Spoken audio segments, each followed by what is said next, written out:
And we're live for another education session here with Startup TNT, preparing for our Cleantech Summit starting in January. Deadline for applications is January 15th. Make sure you mark your calendars for that. And today I am very pleased to have a spectacular panel.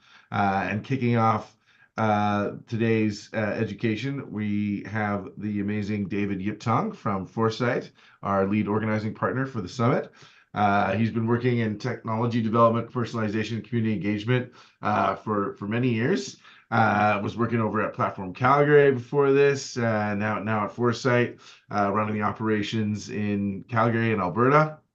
He's got a wide range of experience working with startups, large corporations, and nonprofits, and working with different industries like manufacturing, energy, and telecom.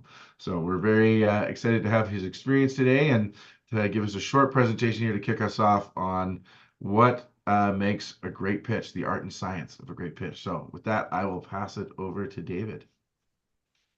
Thank you, Jesse. And now here's where we have to hope that the technology works the second time. So thumbs up if you can see the screen.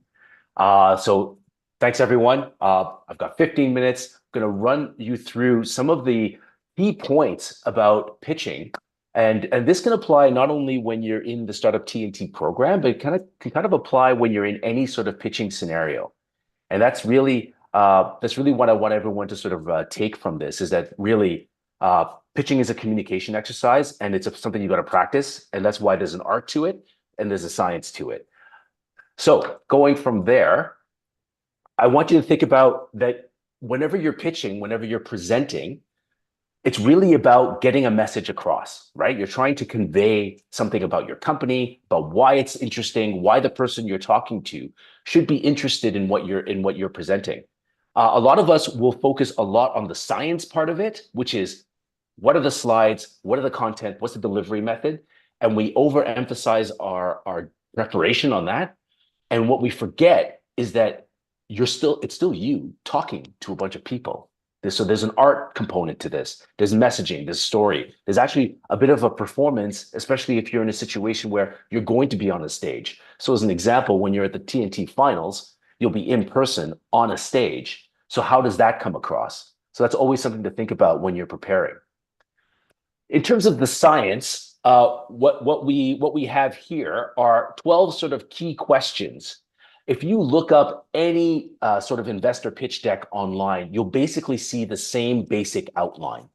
The one exception to the order that you might see is that slide 11, which is on this deck here, is team, might actually be put forward and closer to the top. Oftentimes, investors want to know a lot about the team because most investors are investing primarily in the team first. So that's something to think about.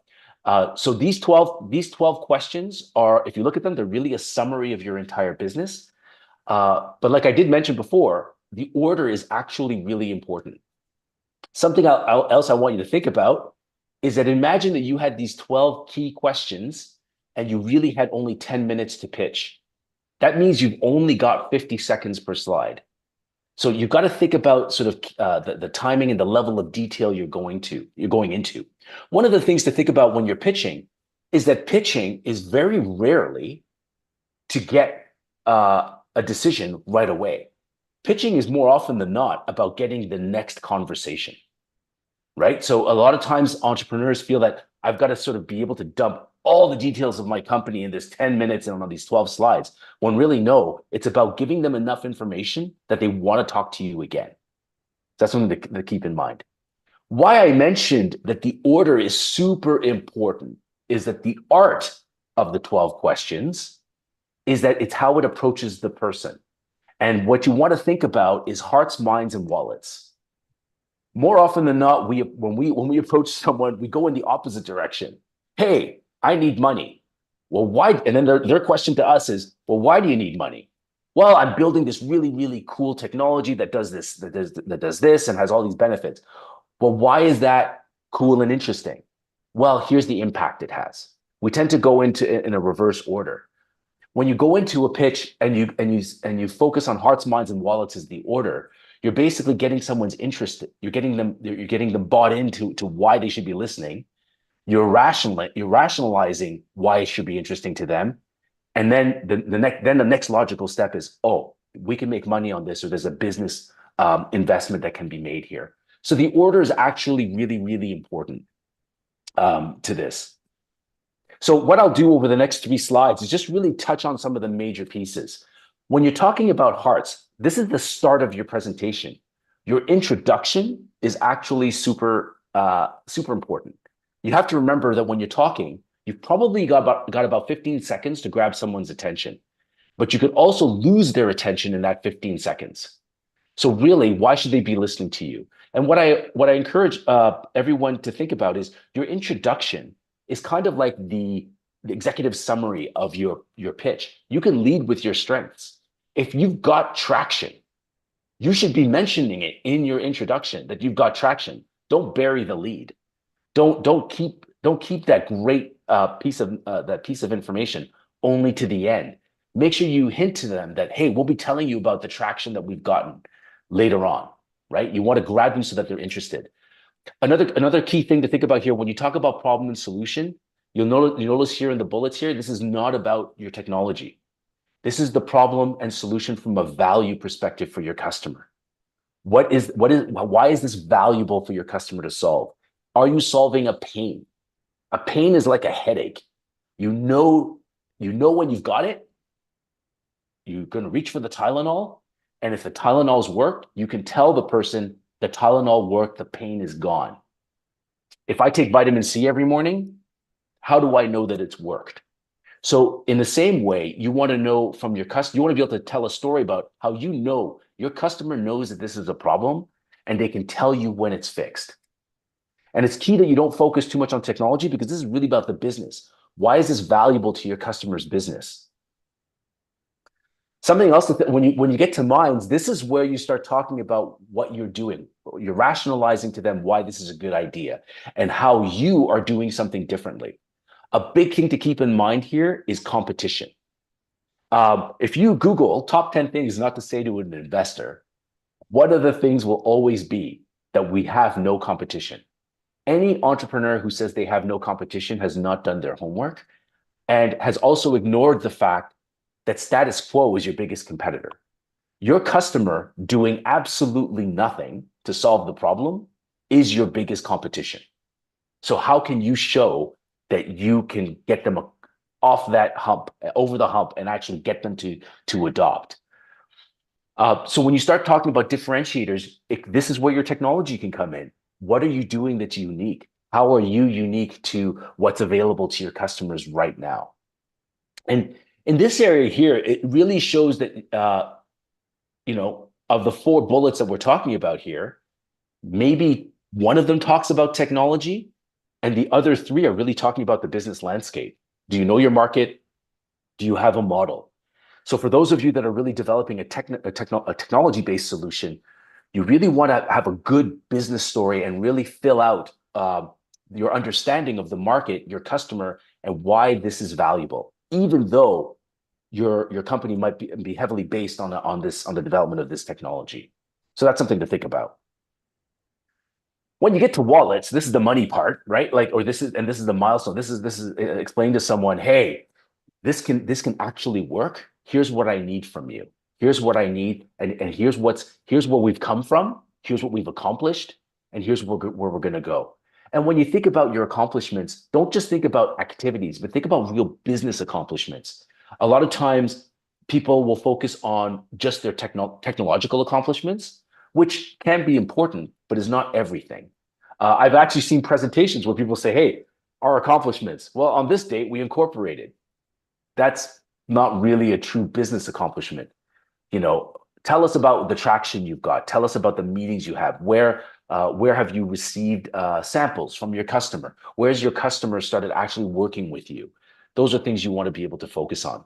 And when you talk about forecast, especially when you're thinking about your market down the road, you want to really think about whether you've done that market analysis top down or whether you've done it bottom up. And if you've never heard of those expressions before, a top-down market analysis is like, you know what, there are 25 million smartphones in Canada. 60% of those are Apple or iOS devices, and then you trickle downwards that way. A bottom-up analysis is more that, you know what, among smartphone users in Canada, there are 5 million that are aged 18 to 25. And those 18 to 25-year-olds, here's the specific problem that they have. So you're building it from the user, you're building it from the customer base, as opposed to just a market census or an assessment of the country, of the whole universe. So it's really important to have as an entrepreneur to have an understanding of that bottom-up analysis, because that will really show that will really allow you to tell the story. This is who I need to capture. This is the market I need to get. Here's what I need to get it. From a team perspective, Ray Inamoto, back at South by Southwest, has coined this term: hipster, a hacker, and a hustler. What that basically means, that's the ideal dream team. What that basically means is your team well-rounded? Are you all technology people? Do you have some business people? Do you have some design? Do you have some biz dev? Do you have some manufacturing if that's needed? And of course, you always want an ask. And this goes for any meeting. So whenever you're pitching, even if it's a presentation to a technical team, what's your ask? You should always have an ask. And one thing I always tell entrepreneurs, especially when they're in pitch competitions or in a pitch competition format, what happens if you lose? Because statistically, the likelihood of you not being the winner is pretty high, right? So how are you actually going into this program, and how are you going to leverage it? Like, how are you going to leverage the people you're going to meet? If you don't make the final, are you still going to attend the final? Are you still going to look at the final? Are you going to engage with investors in other ways, or the people that you meet in other ways? That's always really, really valuable, because if you look at any pitch competition or pitch opportunity and only think about that end goal of success, of like, I need to win this, the likelihood is pretty low. So even if you're going to pitch to an investor, even if the investor decides not to give you money, how are you going to leverage that relationship that you now have with this investor? You can't unknow them, and they can't unknow you. So that's something to think about. Bonus, when you're building your slide deck, this is something that everybody always forgets. How many times have you seen a slide that goes up at the end of a presentation that says, thank you, or any questions? When you're in a presentation scenario, if your presentation format has a Q&A period, this slide has the most airtime of any slide that you have in your deck. This is a billboard that you can have with you, that if you have a 10-minute pitch, this slide might be up behind you for a full solid 2 minutes during a Q&A. So this is something to think about. Don't waste this real estate. What do you want to put on the slide? Do you want key presentation takeaways? Your contact information should definitely be clear on it. Do you have, what do you need from your audience? With 500 Global, when you see their demo day, they always make sure that every single one of their presenters, when they get to the Q&A section, there's a QR code on the slide that allows the audience to actually interact with them in some way. So again, think about this. This is an often forgotten slide in a presentation deck, and yet, like I said, it has the most airtime of any slide in your presentation. We're going to lean into a little bit of the art here, because when you're presenting, you want to think about that this person, the people who are watching your presentation will have often never seen you before. They don't know you. They've never met you. So you need to tell them, you need to take them through a story. And one thing that I think presenters will often forget is they'll look through the 12 key questions, and they'll just very mechanically just run through the 12 key questions without thinking about what's the story they're stitching across all 12 slides. And that if you're taking someone through a story, you actually want to raise the level of interest and excitement throughout that story, right? And that story can change. If you're talking to an engineering team, you want them to be really excited about, how do we get a pilot across the line? If you're talking to an investor, you really want to get to the due diligence phase. You want to have those next meetings. You want them to be asking you for your data room. You want them to be asking you for access to other parts of your business, right? So this is all about a story. And that's something that people often forget. They think, well, here's a slide format. I got to answer these questions, and then that's it. But really, remember, if you remember that this is a communication exercise, it's really about telling a story. So when you think about your entire presentation as one story, where with sort of signposts along the way that you've got to hit, what does that look like? And that takes practice. There's the slides themselves and the presentation itself. Have you ever watched yourself present? Do you have mannerisms? If you've been watching me in that little Zoom screen on the top, you might realize now that I'm a hand talker. So that creates opportunities, but also constraints, right? So that's something you want to be aware of. Who are you speaking to? And at this point, I want to direct you to the picture that I have on the slide here. This is taken from Startup Fest in Montreal. What the team at Startup Fest does is they get the organizers and the VCs that are involved at Startup Fest get their moms to show up, and their moms will write a $100,000 check to a company. But so if you walk into this room, you don't know what their backgrounds are. You don't know what their skill sets are. You don't know what experience they have, what work experience they may have. So you've got to be able to present at a level that they are going to understand, and you're trying to convince them to give you $100,000 on the spot. So when you're pitching, you've got to think about those things. Avoid jargon, acronyms. For those of you who are in engineering and science, units. Units are terrible.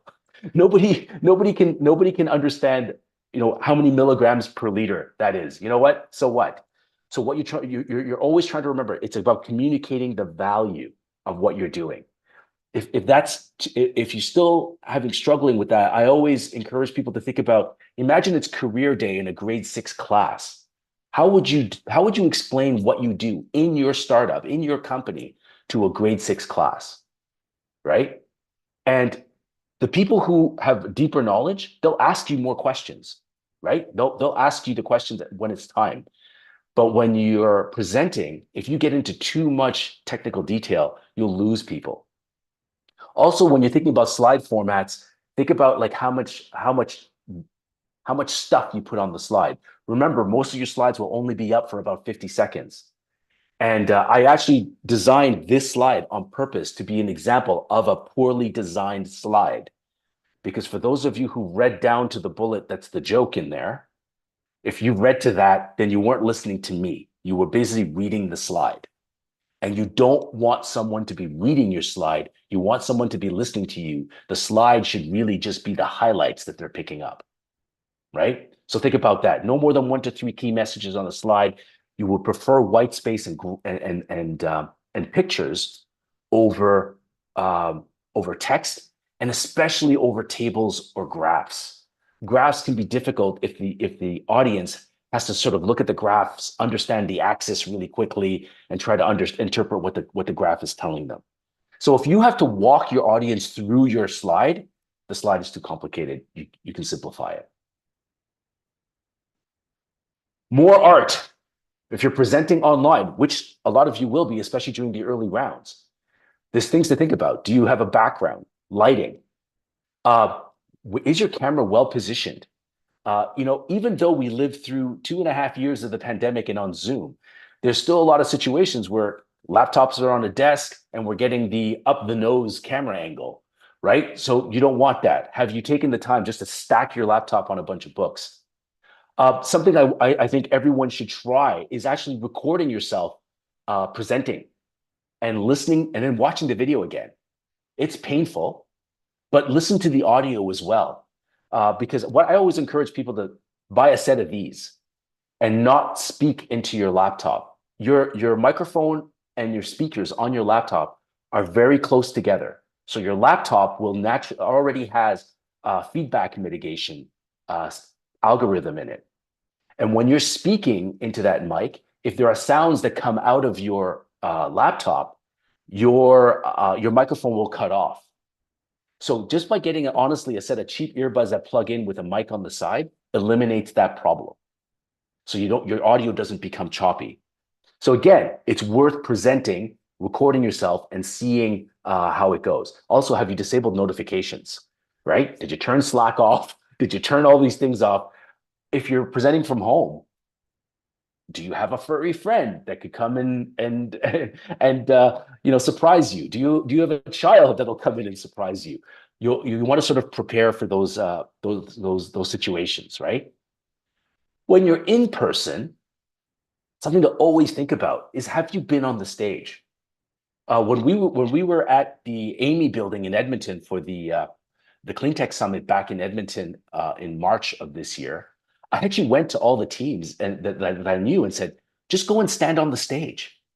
Just go and stand so that when you get up there, it's not the first time you're doing it. Are you comfortable with the space? Do you know what sort of technology is available to you? Where will your monitor be? Will there be confidence monitors? Will you be able to see your slides? Is there a timer? Also understand the mic situation. And if there's a handheld mic, I can tell you, we worked with teams, and they were presenting at the Calgary Library, which has an auditorium that seats like 300 people. We warned the team about this space, and it was open to the public during the day. They would go in, they would bring a spoon with them, a wooden spoon like this, and they would go and practice presenting. Because if you're not used to dealing with a handheld mic, you need to remember to keep it close to your mouth. More often than not, you'll see presenters present, and the mic will slowly drift down towards their torso, and then you can't hear them. You also don't need to be holding it like you're at a rock concert, right? But getting used to having that there, especially if you got to deal with a clicker in the other hand, that's always used practicing. It's always worth practicing. And in a situation where you have to pitch and you don't have a mic, are you used to projecting and speaking to the audience and actually raising your volume level so that you can that they can hear you? So those are things you want to be able to do. These are all things that you can do. Attached to this deck are some resources. I've already sent Jesse a PDF version of this deck that with links to all of these things. The 12 key questions, the original one. The original one was actually put together by a gentleman by the name of Alex Rozhenko, who, if you happen to be in Calgary at the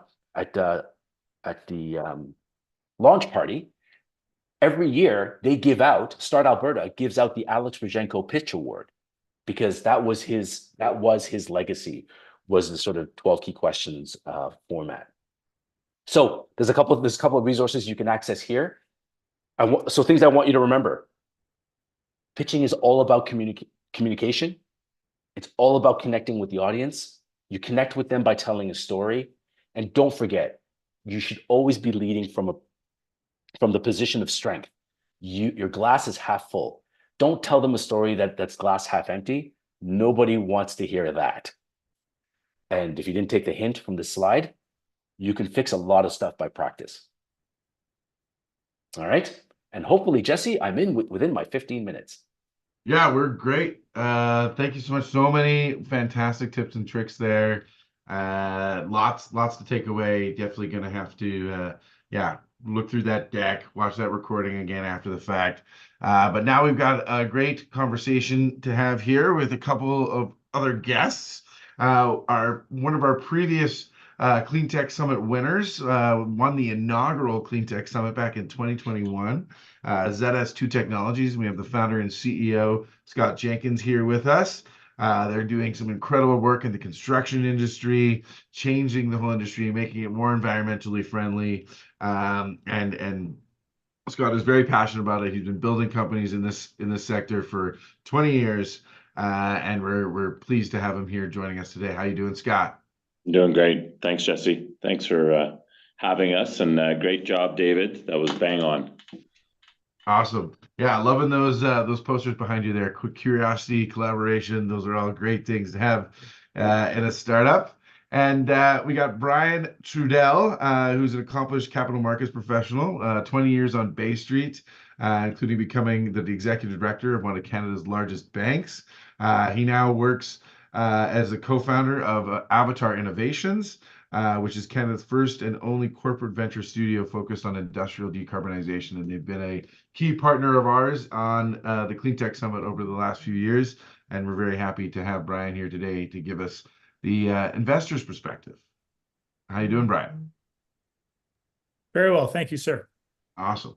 Yeah, we're gonna dive right in. Lots of great things to kind of pull on, different threads that David gave us there. And coming to you, Scott, as you know, working on a clean tech company, all too often there is these highly technical details. You're working on a revolutionary technology. So how did you balance that storytelling around the technical details while also telling a narrative that's exciting? And maybe talk a little bit about, what was your process in terms of actually sort of fine tuning that story over time and getting it to a place where you're able to, get investment, not just one time from us, but you've been able to get more investment subsequently. Yeah, so maybe actually, as I listened to David kind of go through, what makes a great pitch and some definite strong tips for everybody that would be listening to this or joining us today. One thing I can't agree with more is the focus has to be on folks' hearts. And I'm a big believer and tell our team all the time, if you win the heart, the mind will follow. So you do need the data to back things up. And if people are interested, they can go in to look at documentation or data. For us, of course, it's about decarbonizing construction and prefab solutions. So it gets really technical in terms of what we do. But at the end of the day, we start and we lead with it as too with construction's the world's largest industry, and it hasn't been an adopter of new technologies, and we need to decarbonize it and build a stronger, more resilient planet. And then usually I like to follow with some anecdotes or try to build a relationship with people. And for me personally, that usually involves a story about family, maybe my children going to school in a modular classroom that would probably, if it caught fire, burn to the ground in about 3 minutes. That usually gets people's attention. David mentioned, he said, you got 15 seconds. Tell you what, let's talk about a house fire and a family losing everything they own. Tell you what, I just got your attention. Let's talk about how that technologies exist today to make sure that doesn't happen. I just got your attention. So I like to focus on the heart, and then people started wondering, okay, how do you do that?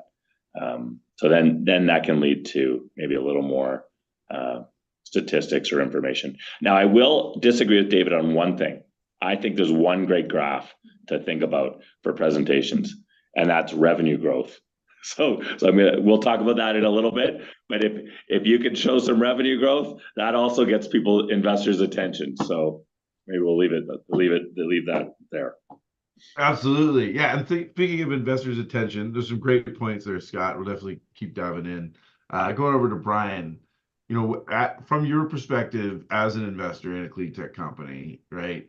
Thinking about what David said there and with the storytelling, what are those key things that you're looking for in a pitch deck? Specifically, talk a little bit more about maybe not so much during a pitch presentation, but when you get emailed a pitch deck, right? And you're clicking through it and you're, say, reviewing an application for the summit, and you're trying to decide, okay, is this company going to be in the top 20 or not?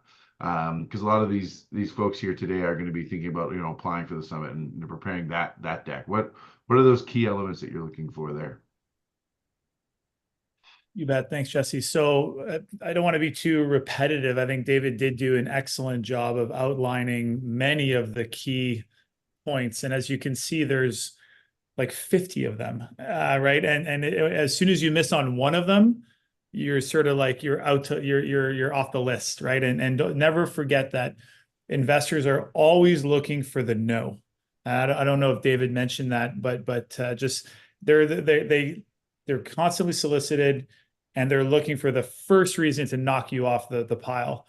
And so of those characteristics and traits and things, and I'll mention a few more, but you've got to really, really have everything buttoned up. And otherwise you're just going to be off. So you can't have 9 out of 10 or 48 out of 50. You've got to have them all. And that's hard. That's not obvious, especially if you don't have experience and you yourself haven't seen 50 pitches, so you haven't been able to figure out best practices. So that would be one tip for sure. And I think that's a narrative inside all of his comments is look at other people pitch, right? Learn from others, see what resonated with you. How can you apply that to your pitch? I would say certainly getting cold calls is always frustrating. Really, it's a relationship business. And if you're alone in a vacuum, man, it's hard. And there's not an easy sort of path to getting people to like you or to know you. They're going to need to like you too to do business with you, I assure you. So how do you get in front of people? Mechanisms like this, right? Startup TNT is a great example. You'll get access to many angels and many VCs, and a cold call is just always going to be super low chance. And I get a lot of these like emails. I don't know who the hell is writing these things, but they're clearly like just out to lunch. It's fantastical. It's embellished. Understanding finance, the numbers don't make sense. Like, we can guarantee you a 20% rate of return. Like, where the fuck? That's not true. Like, it's just not possible. There is nothing. So anything that's too flashy, because I know people try to get people's attention, but to me, it's just, you lose your credibility. And then I just was writing down sort of the quality of the deck. I think I probably placed too much emphasis on this, but I think others do subconsciously. Like, if the deck doesn't look clean and it doesn't look like you've spent some time on it, I'm not saying you should spend $5,000 and get a graphic designer to review it, but it can't look junky. And I have, even inside of the Startup TNT ecosystem, some of the deck, and we obviously would try to help them where we can, but some of the things coming in are just, it's a white background. It's the font doesn't line up.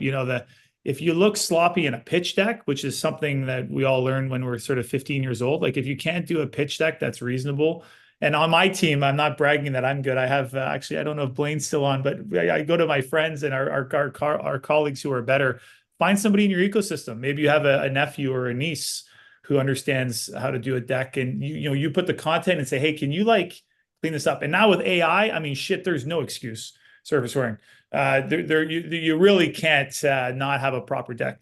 Maybe I'll pause there. That's a few things, Jesse. We can keep digging as well. No, those are some great tips and tricks there, and we don't mind the French. Thanks for keeping it fun here at TNT. And to your point about building relationships, this is why I say this to founders all the time, that like, don't just like apply and then like expect the people to know you that way. Like, come to the happy hours, show up in the community, build those relationships at the events. Yes. Because as they get to know you, that's how they're going to maybe give you a little bit more time to actually properly review your deck instead of just finding that note. And sometimes, so I'll just, if I could add, so the VC community and the angels as well, they all know each other. Like, on average, right? Like, they all know each other, especially in Western Canada. So if you can just get close with one of them, right? Find the one. Now, to find the one, you're going to have to take 15 shots on net. But to find the one, because that one may not be able to help you on your pathway to raising capital, but I guarantee you they know everybody else. It's part of the VC industry. And so you can leverage that. But for them to recommend you, you have to have, compelled them that you're worthy of their time, because everyone's stretched for time. So don't feel like you need to become close with 30 VCs this year, but start with one and nurture that and find the pathway. And again, everything's the odds, right? It's you miss 100% of the shots you don't take. It's identical here. So you've got to take the 20 to get the one, and then from there, that's a really good pathway. So don't lose sight of that. No, great point there. And I'm actually going to go to Scott quick, and I'm going to come back to you, David. Just on that topic of reaching out, building those relationships with VCs, can you just tell us a little bit about your story, about how you went about doing that? How many VCs, how many investors did you have to have those conversations with? What was it like building those relationships, especially as you got, like, you've raised, bigger rounds since the smaller rounds that you did with TNT. So like, tell us how you did it. We've got founders here. Okay. Well, it's a number one, it's a tremendous amount of hard work. So I think Brian and David will jump on board with this. It's relentless. You never stop. When we are not raising money, that means we're not operating as a company. And by that, I mean, we're always raising money, even when we're not raising money. I'm always talking to people, and, whether it's Startup TNT, whether it's events, ecosystems, participating with Avatar, Foresight, this is one thing I love about today's conversation is all three organizations have been tremendous supporters of Zez too. We are always talking to people. We are always out there telling our story. That leads to other meetings that, to Brian's point, you never know. And so many people have helped us, even though they haven't become either investors or strategic supporters. So one, thousands and thousands of discussions and always being ready to discuss what we're doing. The second thing I would quickly say too is, so we won one of the original summits for Startup TNT, and it caught us off guard in a good way. So this will tie into David's point. We didn't expect to win. We expected to develop relationships. That was our hope. So that was our goal for participating. And so when we won, that was a nice bonus, right? But we had already made those relationships, and David touched on that on his presentation is, what is their true goal of whether it's a pitch competition or attending an industry event and having that opportunity. Third piece I will just kind of reiterate too is practice, practice, practice. David mentioned it, Brian mentioned it. I last year had the opportunity to speak down in San Francisco to an event at the U.S. Green Building Council. Huge, 20th anniversary, massive show. That I probably, in my mind or my team and people saying, it was like one of our best kind of 7 minutes. That's what we had, 7 minutes. I must have given that presentation to my entire team 22 times and taken some constructive and harsh feedback from my own team and outsiders, but it made it better and better. And that led to some amazing relationships with some of the world's largest tech companies. That then opened the door to other relationships. So it is hard work and you got to practice. Yeah, I love those. Can I leverage off one thing there? Yeah, please. Sorry, Jesse. I think this is also something that's not maybe in a pitch deck or a 101 is building on the relationships concept. And what maybe realize or not realize, but think to share this with you is with Scott here in the room. Scott has an amazing ability to do the job that he does, but what Scott does a lot is he gives. The issue with founders, I'll say stereotypically, you guys are asking for money. I want your money. And, from the person receiving that message, you're kind of pulling on them. Give, right? If you give and you put something together that's interesting, you send them something that you put thought into, that's a good book, or you invite them for beers, that's a bit generic. But the point is, don't lose sight of the fact that building relationships is also you giving. And if you're, so it's a great way. It's like a human nature principle, but think of it as well in your relationships. It's a great way. Scott is just always available. He's always caring. He gives back to Avatar, and we're always willing to give back to him. So just don't lose sight of that as you're trying to build relationships. Lead with giving. That's a good way of building a relationship. Yeah. Yeah, that's a great point. Yeah. Scott, way to set the example there. And so from some of the books I've read, one of the key points is acting like a friend right out of the gate, right? And friends give to each other, right? And that's how you build that friendship. David, coming to you. We're going to kick off the conversation here on the competition slide. You talked a little bit about that. That's a big slide, really important for folks, but it can be often something that's difficult to talk about because everyone's always going to say, oh, well, I'm better, right? I'm better than the competition. But how do you communicate that? What are the tips and tricks you've seen from all the pitch decks the Foresight, goes through that communicate it in an authentic way that gets the point across and at the same time also makes people excited about the opportunity there? Just right off the bat, when I think about competition, the easiest thing to do is always just focus on your customer, because competition is not how you view competition. It's how your customer views competition. Mm-hmm. So like as an example, for every company that is trying to build software for a large corporation, inevitably, at some point, their competitor is going to be Excel. Not because Excel is good at anything, but that when in a corporation, when they got to put something together, they usually just mock it up in Excel really quickly. And if they get used to that mock-up, that's there. So it's really about understanding competition from your and the substitutes from your customer's eyes. So even if it feels like you're going up against Microsoft or Google or something, a really large corporation, being able to tell the story of how those companies are letting your customer down and your customer knows it, and that this is why you're different, because you found a solution that your customer is not getting in a satisfactory way from the big existing players. Like that's a way of really depicting competition. It's always everything needs to be really customer centric. And then you can't fail on that, because that's your customer is the one that's basically going to give you the dollar at the end to say, I need your solution, right? And just to add to that, like super quick, everything, folks, like for those listening, everything needs to be customer centric. It ties to my joke about the revenue graph. Think about I want to just reiterate exactly what David said. Customer centric focus.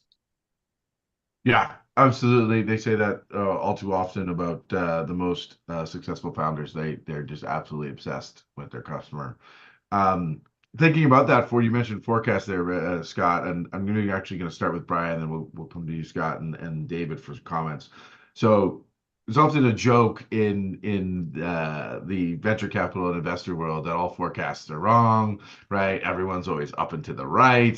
So how do you communicate revenue, or how do you, Brian, when you're reading, revenue forecasts on a pitch deck, how do you find the ones that are believable versus not believable? What are they doing differently with each other to really show that it's a believable trajectory for this company?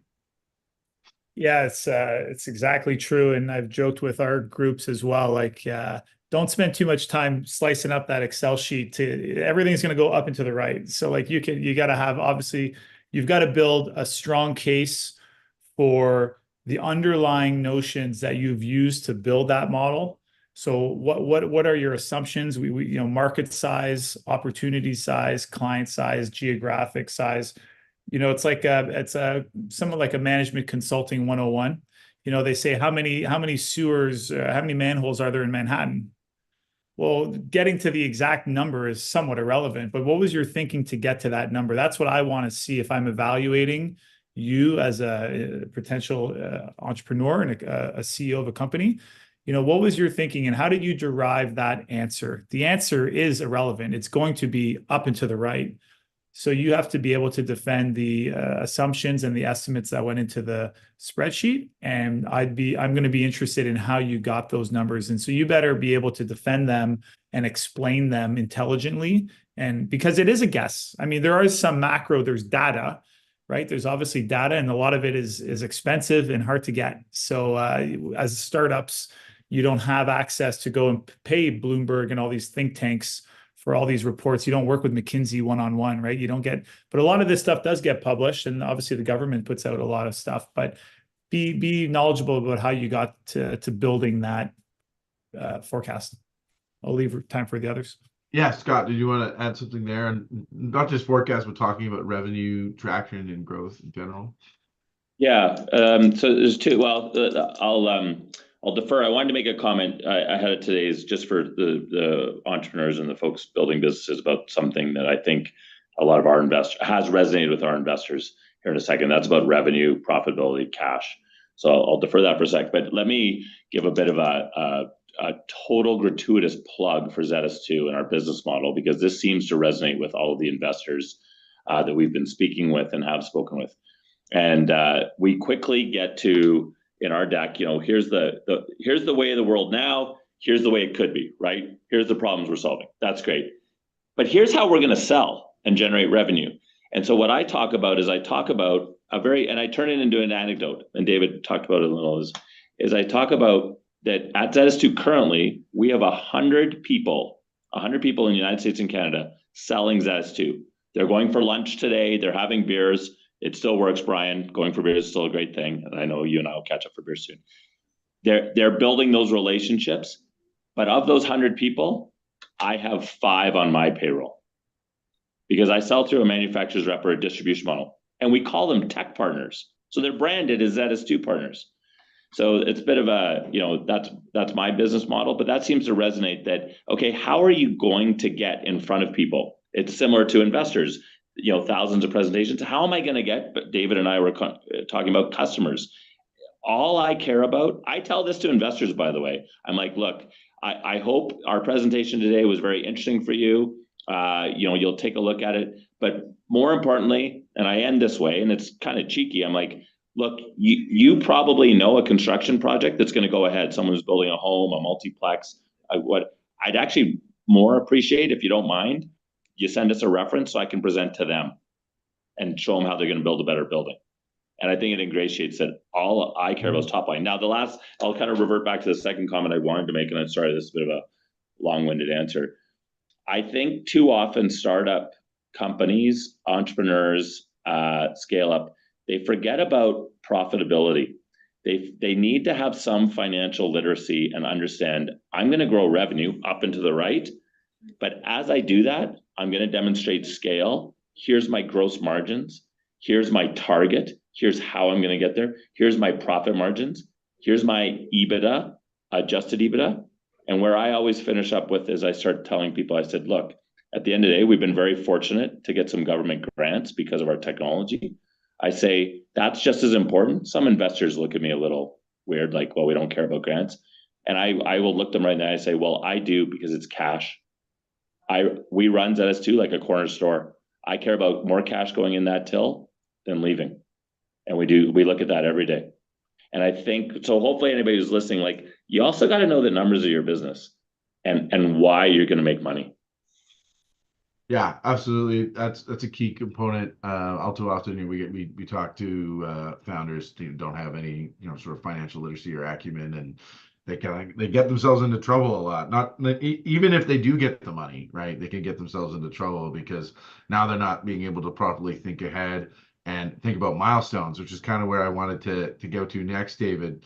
So David, when you mentioned the milestones are a key component of the pitch. It's a big thing for investors to think about, because especially in venture capital, it's always about the next round, right?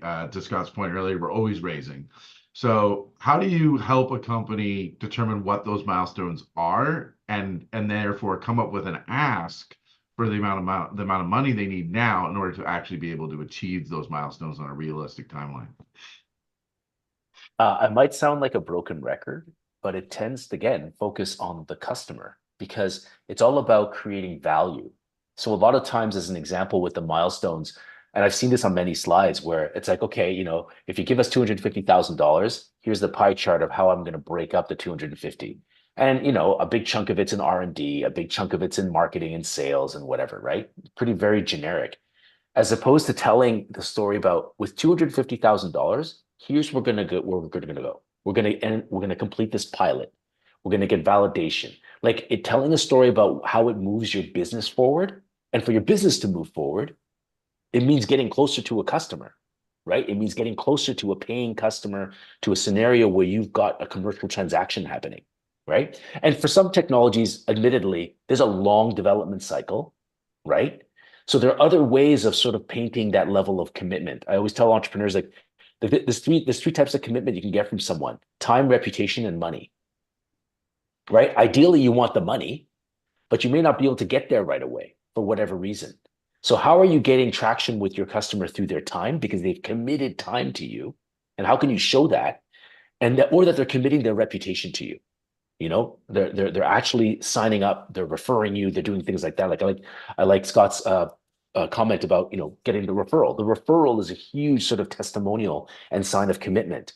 When you're looking at those milestones, too often than not, they're focused on activities, and I think I mentioned that in the slide. But in the same way, instead of focusing on just the actions, what's the value that's being built in the company? What's the milestones of value being built? So investors are always looking at the next inflection point. So if you can get through a pilot, if you can get commercial validation, what does that get you? What does that get the business? And really focusing on that, as opposed to, well, we're going to do this, just running through the motions. Yeah. Anything to add there, Brian, from your investor perspective on what you're looking for from milestones? Well, you need to raise enough money to get to the next milestone. So yeah, so I agree with everything David said, but you've got to have a clear case that X amount of dollars will help me de-risk my business, so that I can then go and raise at a higher valuation on my next round. So I need to know that you've got the runway figured out as best we can, because we're dealing with the future, but that this amount of capital is going to help you achieve the length of runway you need to hit the milestone with a cushion, of course, and then be convincing of that. And maybe I just want to, if I could ping on that, just one thing I'd really like to share with the group that I was actually reading last year. It was a year, or last week, sorry. It was a year in review kind of document talking about some stats. And before I share the stat, I wanted to also just remind people to be very aware of the macro environment that they're in. We are very much in a bear market, to be quite succinct. And I think we're in a recessionary market. We don't need to debate it. It's a shitty market. Sorry, I'll French again. It's a bad market. And what does that mean, right? That changes the type of pitch that you should be doing. And I've been messaging that and aware of that recently. And then when I read this comment last week, it really, I like seeing the data behind it. So the average time spent on a pitch deck by an investor in 2023 hit a record low.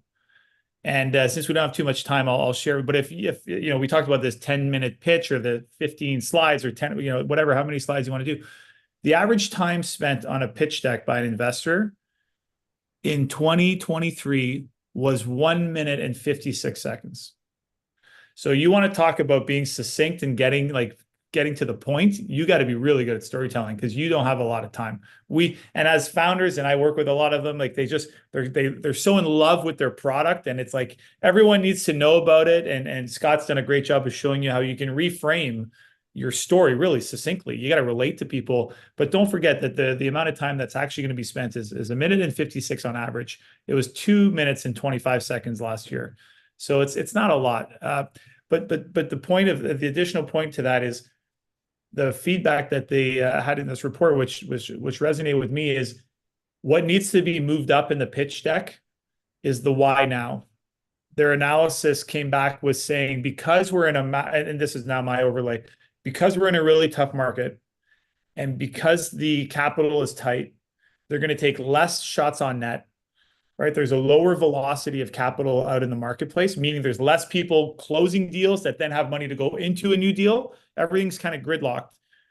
So you need to be compelling that this is an opportunity that's clear and present, that you can tackle clear and present. Any 10-year science projects have to stay with the government. Move up the why now in your deck as something you really want to hammer home. And I'll pause there given our time.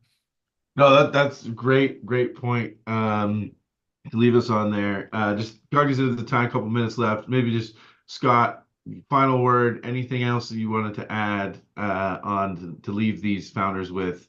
They're thinking about trying to win this summit. Coming from a winner, what advice should they be taking away from making sure they remember here? Yeah, well, I'll give one other thing that it's just sort of how I like to chat with people and try to build a relationship. I think people appreciate that it's not easy and nothing goes perfect. And anecdotally, when I do have a few minutes to talk with people, I am very transparent about our struggles, about where we made mistakes. And we have made a hell of a lot of mistakes, and what we've learned from them. And I think that helps ingratiate yourself with folks a little bit. It's not easy. No, I love that. I'd say, one of my favorite companies here in Saskatchewan, not in the clean tech space, but in software, B2B, they made a bit of a pivot, and a bunch of their employees weren't, on board with all of a sudden having to do more hard work, and they let a bunch of people go, and they told us all about it. And like, hey, we're struggling with this. And that made me more excited about the business rather than less. And whereas most people would think, hey, that's bad news. Investors don't want to hear bad news. But in fact, it's the opposite. And so that's a great piece of advice, Scott. Thank you for sharing that.